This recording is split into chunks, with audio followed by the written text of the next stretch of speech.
Now a question is being raised. Is Ukraine chalking out a peace proposal, hoping for an end to war with Russia?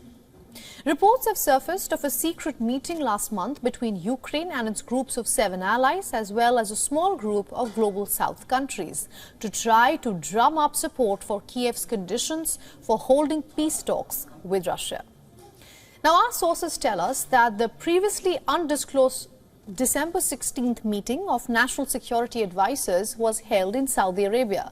This was followed by larger publicized gatherings aimed at countering Moscow's attempts to paint Ukraine as its allies as unwillingly to negotiate an end to the war.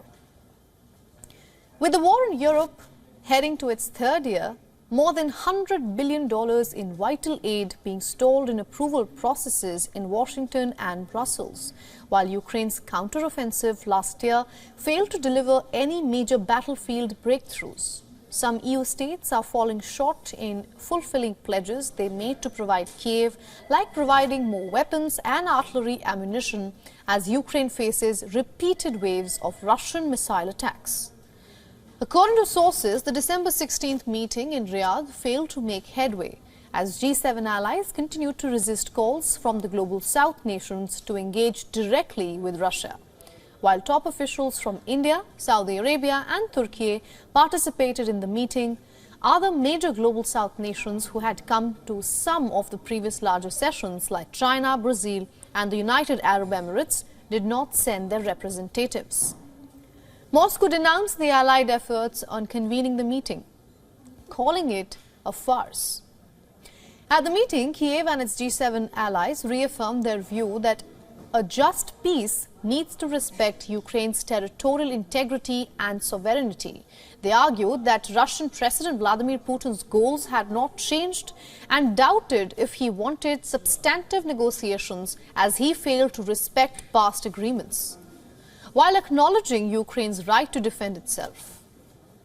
Now, Ukraine and its allies have planned another meeting of the border group in Switzerland next week ahead of the World Economic Forum in Davos and have invited more than 100 countries.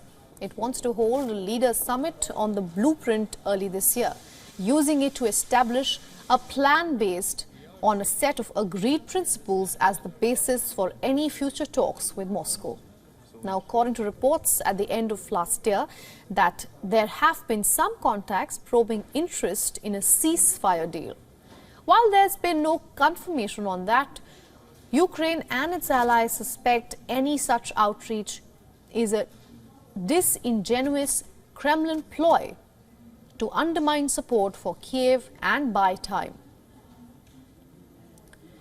Earlier, Putin expressed willingness to end the conflict, but only on Russia's terms, which include removal of Zelensky's government and reducing Ukraine's defense capabilities. Now, Ukraine says for any peace formula, Russia must withdraw its troops from its territory.